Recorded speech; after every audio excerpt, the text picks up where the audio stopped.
So, how many people here ate breakfast this morning? Most everybody, right? So, all right, let me ask you a couple of questions. So, since you still had your hand up, what did you eat? I ate mozzarella omelet. A mozzarella omelet? Yes. Okay, was it like real eggs or was it It like was real eggs. That's good. Yeah, I cooked my own eggs. Okay. I ate wheat toast with a glass of orange juice. Okay. Anything else? Vitamin D. Yeah. Okay. Good protein in the morning. Who here maybe had cereal for breakfast? What kind of cereal? You don't want to say fruit loops. It was the fiber. Big fiber rich or fiber one? Fiber, Lucky Charms. Lucky Charms. Those are tasty. It's good. All right, well, I asked that question because I'm really kind of here to give you some, it's going to be some different ideas about what healthy, nutritious food is. A lot of what you think healthy, nutritious food is really isn't so healthy and nutritious. And a lot of, and I'm sure all of you understand and are aware that a lot of what you hear and read in the newspapers and magazines about nutrition, and we're going to get into some of the nutritional data from the American Heart Association and the American Dietetics Association that I think a lot of you know are not really scientifically driven, but are more economically driven. Obviously, a lot of large corporations would like it if you ate a lot of their products.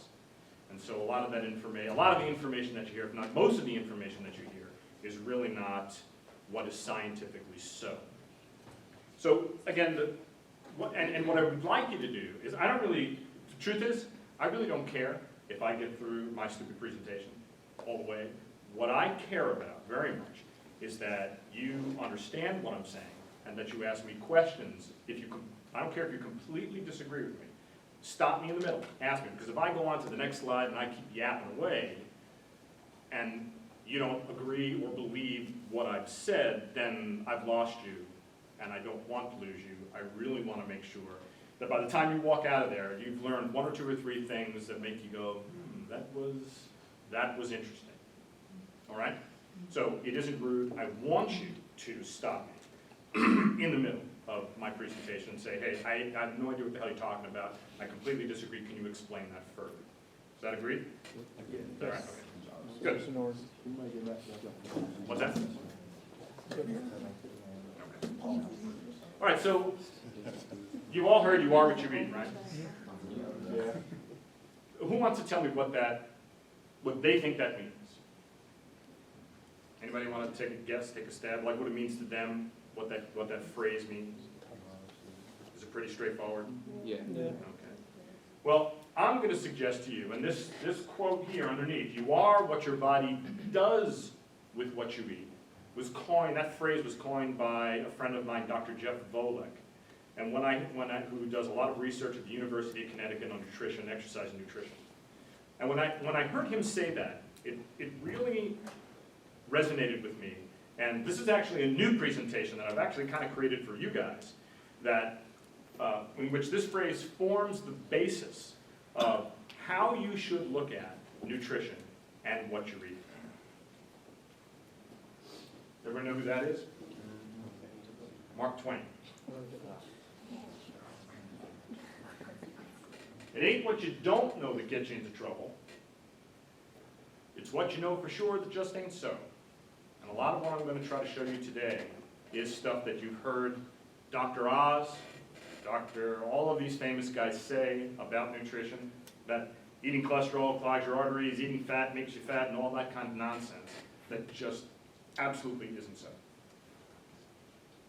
He also said, the truth is easy to kill, but a lie well told is immortal. This kind of goes along the same lines. And again, a lot of what I'm going to offer to you is going to be anti or against what the status quo is in nutrition. Of course, this doesn't apply to my books. All right, so we all know that we have to eat something, right? You got to put some kind of food in your mouth. Now, We know that we can't eat glass, we can't eat steel, we can't eat books. There's certain types of things that we can and can't eat. And the foods that we can eat are proteins, fats, and carbohydrates. So the combination of these three are the kinds of foods that we can eat. So meats and fish and eggs, bread and cereals and pastas and rice and all those kinds of things are the kinds of foods that we can eat. But the question is, what are the foods, or the combination of these three, what are called macronutrients?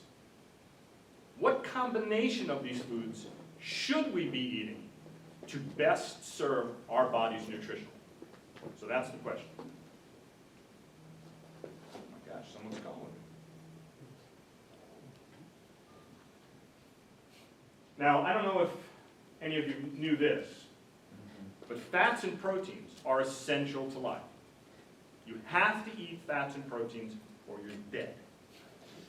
Carbohydrates are the only macronutrient that is completely unessential. I mean, think of the Inuit, think of the Eskimos. They did not eat a single plant food for generations until they started to come into, and junk foods, of course, until they started to come into Western civilization, where prior to that, they never experienced cancer, they never experienced tooth decay, heart disease, they never had any obesity, they never had any of the ills of Western civilization until they started to adopt and eat the kinds of foods, the health foods, that we're told that we're eating today. Now here's something very interesting. So our government has, the National Institutes of Medicine was designed to figure out what is it that we do need? How much fat and carbohydrate do we need? How many vitamins and minerals do we need? What is it that we actually need? Scientifically speaking, what is it that we need to eat and what is it that we should eat? And what they discovered was that, and this is proof of what I was, supportive of what I was saying before, that carbohydrates are the only non-essential macronutrient. Now look at this. This is the government food print. You've all seen this, right? Okay? So here you have on one end grains, which is what? All grains are carbohydrate. Then vegetables. Now, understand that what I'm saying now has nothing to do with, I'm not going to argue, is this healthier than that, or does this have more vitamin A or vitamin K than that? Right now we're just discussing the macronutrient content of the diet that the government suggests is the healthiest for us, okay? Vegetables next. What are vegetables? Complete, only carbohydrates. Then you have your fruits. Fruits are entirely carbohydrate. Then you have milk or dairy. Dairy has proteins and fats, but it's also chock full of carbohydrate. So if you're eating, especially if you're drinking skim milk, if you take your carton of milk and turn it and you look at your skim milk bottle, there'll be no fat, a little bit of protein, and the rest of it is sugar or carbohydrate. And then at the very tail end, you have meat and beans. Now beans are a starch. Beans have protein, but it's also almost entirely carbohydrate. Meat is the only thing on this list that is not a carbohydrate.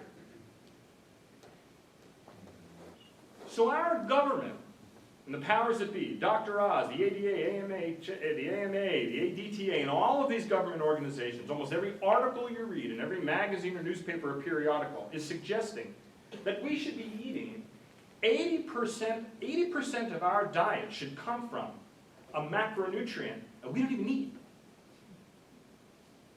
So I think many of you would agree that this might be driven by the large companies wanting you to eat their food. There's no scientific evidence whatsoever to support this pyramid. Fred, when Yes. you say macronutrient, what exactly do you mean? The macronutrients are carbohydrates, so we'll go back. Actually, probably should have said macronutrients on the top there, you're right. These are the three macronutrients, the big nutrients, macro. Then the micronutrients are vitamin A, vitamin K, vitamin D, vitamins and minerals that you get in your diet. So 80%. Now, it's like, what? Like, what are they saying? Like, how could you possibly suggest? Oh, and if you go back and you look here, and don't you hear from doctors and registered dietitians that I gotta eat nutrient-dense foods, right? Well, the most food they want you to eat are grains. If it were true that you should be eating the most nutrient-dense foods, shouldn't you be eating mostly fruits and vegetables? So obviously the grain lobbyists are doing a lot better than the fruits and vegetable lobbyists, and the meat lobbyists are really doing bad. We all agree? Yep. So now here's the thing about fat.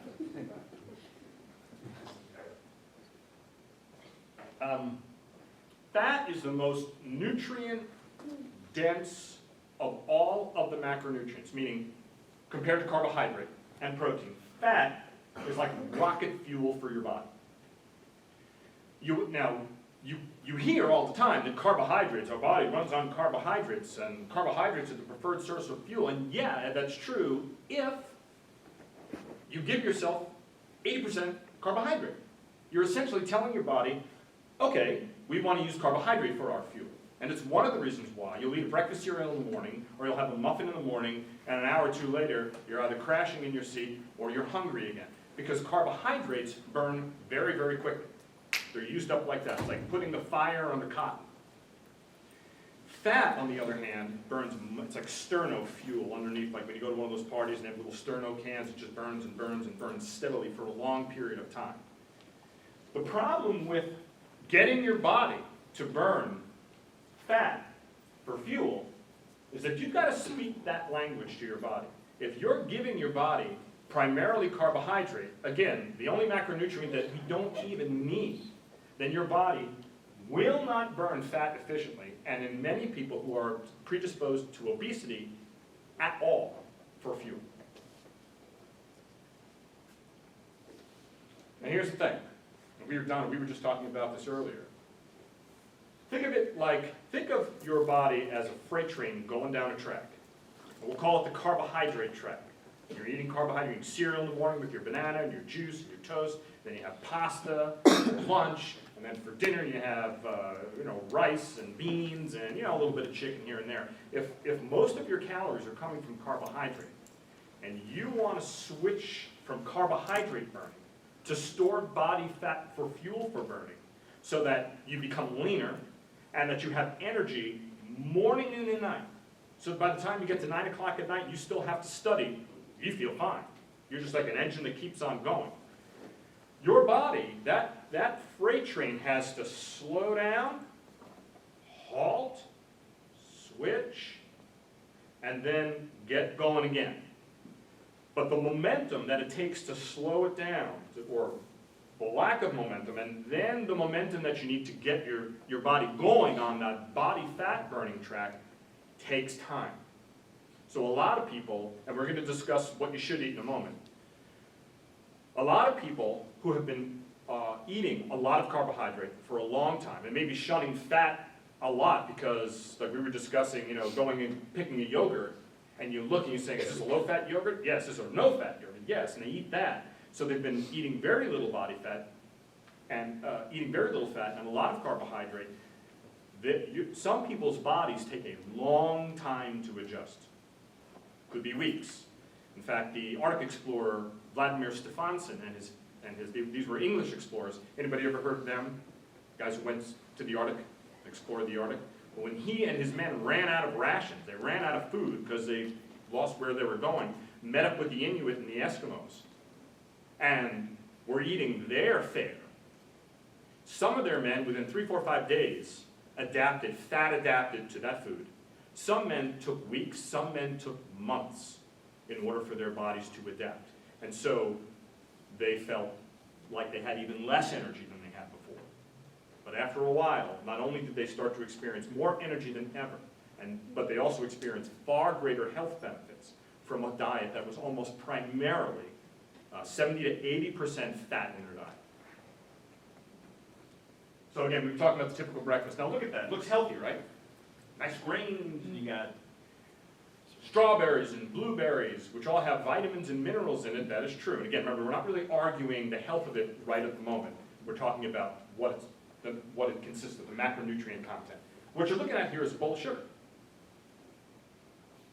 And let's say that's a typical serving. You're looking at about, anywhere in the neighborhood of about 30, 40, 50, 60 grams of sugar in this meal, in this typical breakfast. And what would you normally have with the chef glass?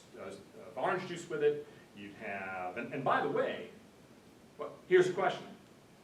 What has more sugar in it? A 12-ounce can of Coke or a 12-ounce glass of grape juice? The grape juice. What has more vitamins? The grape juice. Well, what has more sugar? The grape juice. So when you see President Clinton, who obviously means well, in the schools, you know, taking away the soda and putting a glass of orange juice on the kids' things, he's not really doing that kid much good. A little. But he's really not doing. You ever go to the diner and you sit down, you see that the juice comes with it, and they put down this little tiny glass, and doink, and it's like, oh, you're like being gypped. But that's actually about the right amount. Well, this for breakfast? Have you seen this slide anywhere? Now I tried and tried and tried to find a slide that was created like this, that had like, instead of this McDonald's thing, had a slice of bread, or like an oat bran bread, or a muffin. For some reason, no one yet, and maybe I should do it, has created a slide like this for health foods. But if we were to, it wouldn't look much different than this. There's a tremendous amount of sugar in your bowl of pasta, and as we learned, your cereal and your muffin. Now, I'm sure many of you heard that your body requires sugar, glucose, to run efficiently, right? Because your brain does need a certain amount of glucose to run efficiently. Who wants to take a guess at how much sugar is in the human bloodstream, give or take the size of the person? Shaquille O'Neal's going to have more, a child will have less. But roughly, we're all about the same size roughly. How much sugar is actually normally flowing through your bloodstream? Anybody want to take a guess? There should be a spoon. A spoonful? Maybe like that? You're right. About a gram. Here's your t-shirt. I should have brought it, right? So that's what your body considers normal. It's happy when there's that much sugar rolling around. Anything more than that, and it's danger Will Robinson alert. Your body has to get rid of that sugar because it's toxic. Just go back to the slide again. Can you imagine what you're doing to your body when, and remember that, and what we saw here, that's just for breakfast. So now you're going to eat lunch, you're going to have a snack, and you're going to eat dinner. So you are bombarding, most people bombard their body with more sugar than they realize. It's innocent ignorance. You just don't, most people just don't know. They think, oh look, this is fat-free. Oh, Skittles got no fat, that's fine. It's funny, but it's kind of sad, because this is what's happening to a lot of, that might be a fat-free bagel. I mean, how many people here think about that when they buy their muffin?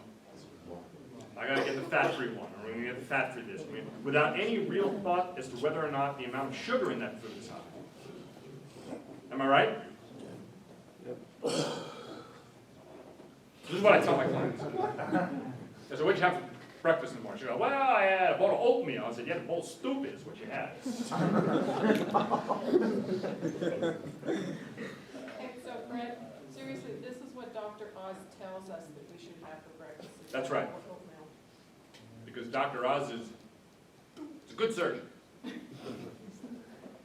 I'm sure he means well, but he has built his career, and many of these doctors, Dean Ornish, many of these doctors have built their careers on the wrong information. And then when the once they start getting the right information, most of these guys don't have the guts to say, you know what, it was totally, completely, and utterly wrong. I mean, most people, you know, ex-presidents, people, they just don't, they care more about saving face than about you. Fact of the matter is, they don't give a crap about you. They give a crap about them. And that's why you get a lot of this nonsense. Insulin is a hormone. Now, we were talking about eating a lot of sugar. Now, when you get a lot of sugar in your body, and your body has to rid itself of that sugar, how does it do that? Well, your pancreas produces a hormone called insulin. Now, in people who are type 1 diabetics, their pancreas doesn't make any insulin. So they have to be very careful about how much sugar that they eat. And they also have to inject insulin into their body. Type 2 diabetics make plenty of insulin, but the cells are resistant to that insulin. And so their body has to produce tremendous amounts of insulin in order to rid the excess amount of sugar from their bloodstream. Most excess sugar gets shunted to your muscle cells.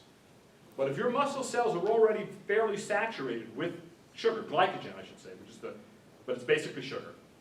Then your body will convert that sugar to fat and stuff it in your fat cells. So people who are overfat and obese, they're not that way because they eat too much food. That's a bunch of nonsense, or they're lazy. People who are overfat or obese are so because when they eat, their food gets put into the fat cells rather than being used for energy. And that's what we call insulin resistance. If you're insulin resistant, you have so much insulin flowing through your body, and there's two jobs that insulin does.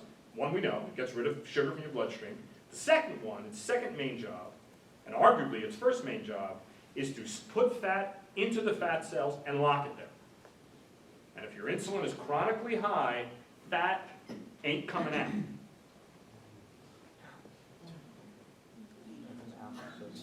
You know what they didn't put here was diabetes. Diabetes is obviously also a factor of metabolic syndrome, or syndrome X as they call it. It's crazy, right? That's not because he eats a lot of food. We all know people who eat a lot of food and I look like that, right? Right? I do. I eat a lot. Unfortunately for this guy, he became insulin resistant because he continually ate so much carbohydrate that after a while, his body, his cells became insulin insensitive. And I'm going to show you, hopefully the speakers will work, a little short clip in a moment. These foods here are bodybuilding foods. They do not stimulate insulin hardly at all. Fat does not stimulate insulin at all. Proteins stimulate insulin release a little bit, but not much at all. So you can almost eat these foods, or I should say, you can eat these foods to your heart's content, and you cannot become obese. And one of the reasons why is because these foods are so nutrient dense that when you eat them, your body feels satiated. It gets the nutrients that it needs. When you eat a lot of carbohydrate, the body is not satiated. And that's why an hour later, your body says, hey, well, we need to eat again. You didn't give me what I need.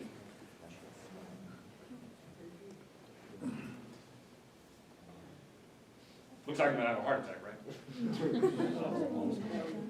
But you see how you've been brainwashed? You got everybody here, I think, right, would look at this and go, oh man, that's bad. You're going to die. Around 50. But the fact of the matter is that the fat and the cholesterol that is in this is brain and nervous system and body building. This is the stuff that nurtures your body and your cells. Is that a mushroom? What's that? Is there a mushroom? That's a mushroom. Yeah. Okay, that's a carbohydrate. So again, it's about nutrient density. It's about eating foods that have lots and lots of nutrients, and the calories don't matter. Remember, back to the first slide. You're not what you eat. You are what your body does with what you eat. And if you feed your body the right kinds of calories, then you're going to get the right kind of body. So again, we talked about the fat, and it's our most potent. I show you the slide again just to remind you that fat is the most potent source of fuel. It's the kind of fuel that your body prefers to burn and use if you let it. And that's by eating a very low amount of carbohydrate. Real quickly, if you see here, since about 1990, we started to increase. This is the NHANES data. This is government collected data to see what are people eating, what are Americans really eating. And you'll see that since right about 1980, carbohydrate intake increased. Can you guys see? Carbohydrate increased significantly. Fats actually went down in men. Saturated fat went down in men. Protein intake stayed about the same. And in women, carbohydrate also went up. And if you look over that same time period, look at how obesity went up. Look at how the extremely obese went up. A 1-to-1 correlation. This is no joke. Total calories really didn't change that much.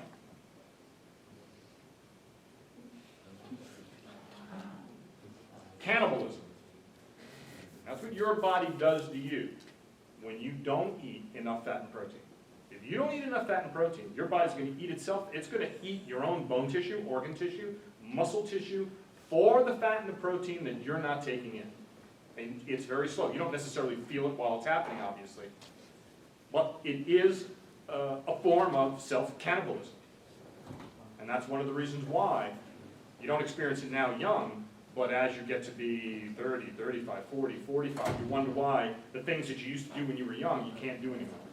And that's because you're losing muscle tissue and bone tissue. All because you're not giving yourself sufficient and proper nutrition now. We talked about hormones and how important that is, the insulin. So, again, when you're eating too many of the refined foods, you keep the fat locked in the fat cell. And the key, the key is what? I'm going to show you something right now. I think I have the cheat here.